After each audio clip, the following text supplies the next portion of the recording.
Hi guys, amazing morning everyone. So this is Maureen from Team Valkyrie.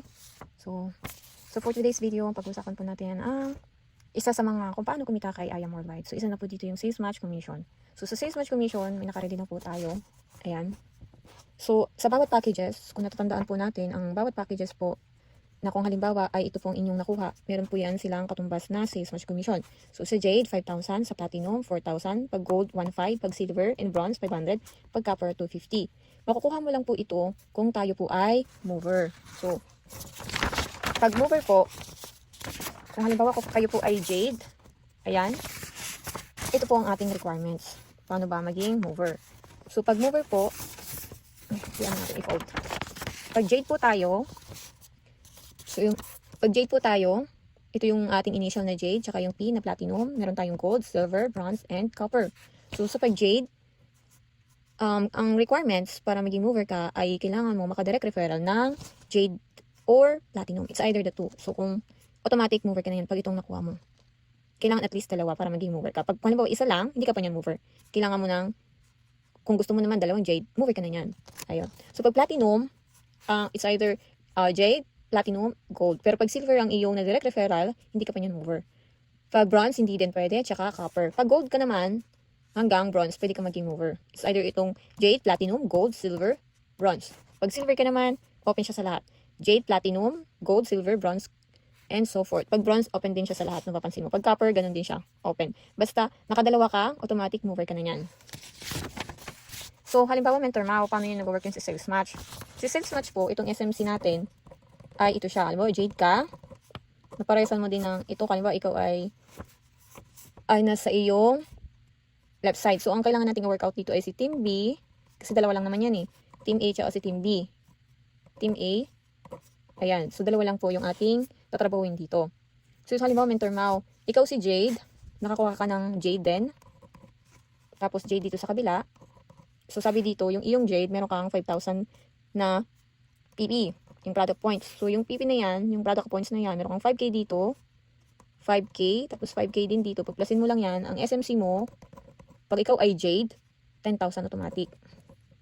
Ayan. So, halimbawa naman, mentor Mao, Jade ako, pero ang nade-direct ko is puro Copper.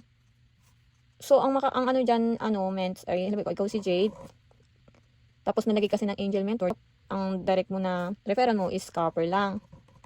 Ang dami mong Copper. Ang pagpalagay natin na at least tatlong Copper ulit-ulit dito, hindi ka nyan matatawag na mover. Kasi sabi dito sa Jade, babalikan mo natin yung mover requirements. Kailangan mong Jade or Platinum. Pag Gold, X hindi siya pwede, di ba? So, itong mga points na to, itong Copper dito sa sales match dito, itong 250. 250, di ba? 250 yan. 250. 250 ang points na yan.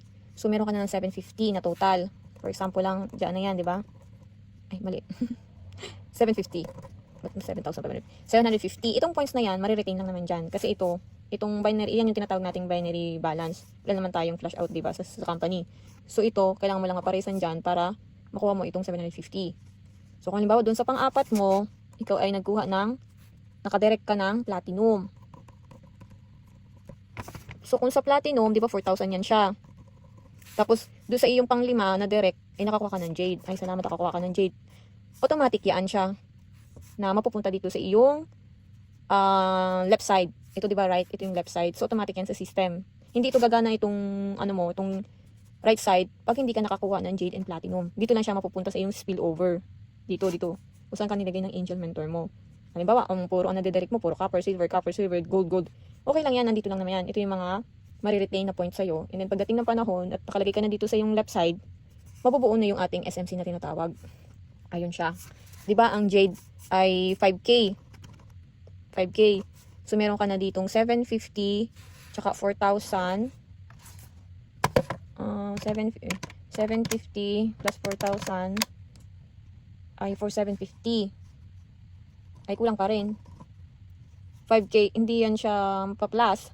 Hindi ka makakakuha ng So, bitin, kulang. So, kaya nadagdagan pa yan ng, halimbawa, pagpalagay natin ng gold, naka-gold ka. Ang gold, diba, is 1,500.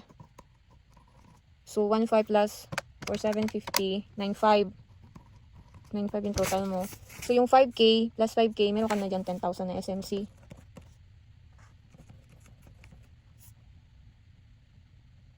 Diba? So, ito, magiging siyang 0.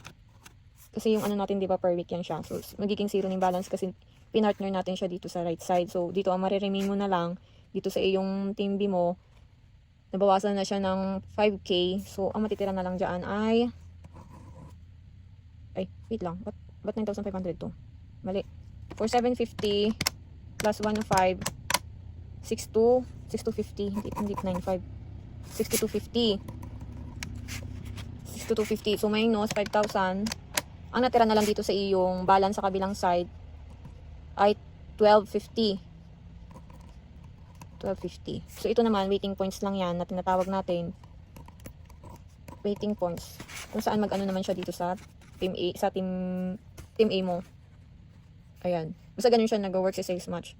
Basta pag nakita niya yung puntos dito sa kabilang side, nag-partner lang yan siya, kahit any packages, mag-equivalent siya sa sales match. Diba? So, kung halimbawa ito, 5K, tapos na-short kanina, di ba, for 750, hindi pa yan siya mag-sales match. Kailangan parehas na 5K yung ano niya, yung PP. Doon pa sila makakabuo ng sales match. Ganun. Para hindi magulo. Ito lang naman ay scenario 1, pag marami kang na-direct. Ayan. So, sa scenario B, scenario 2 naman, kung halimbawa puro Jade ka, nakuha mo, ito Jade, 5K, SMC mo dyan, 10,000 yan siya. Pero, kung platinum, pag-plusin mo lang tong platinum, pag Jade ka ha, pag platinum, halimbawa Jade ka, tapos platinum to platinum, okay lang yun. So, magiging siyang 8,000 yung SMC mo. 8,000. Paano kung ano, Mets? Ikaw ay silver lang. Scenario 3. Silver ka lang. Tapos ang nakukuha mo, puro matataas na package. Puro Jade ka. Puro Jade. Diba, ang Jade natin is 5K. Yung 5K na yan, di mo makukuha dahil naka-silver ka lang eh. So, yung iyong ceiling na kitaan ay pang ano lang. Pang silver lang. Yung 500. So, tapon yung iyong, laki yung tapon lalo na pag Jade ang nakuha mo. Diba? Yun siya. Malaki yung iyong matatapon pag silver ka. Pero pag alam mo kasing, ayun, so ito natin. So dito, ulit. So kung sa'yo kung silver, tapos alam mo mayroong papasok sa'yo na Jade, mag-upgrade ka na into Jade. Para hindi naman matapon yung iyong sales match na 5K, diba? Kasi sayang din yun. So ikaw, kung inunahan mo silang mag-upgrade itong dalawang Jade mo, much better. Pero kung hinayaan mo na lang na ganun talaga yung kita mo, sayang naman, diba? So kung alam mo itong mga magiging mong ka-business partner, MG Jade, mag-upgrade ka na into Jade. Diba? Unahan mo na. Ayun.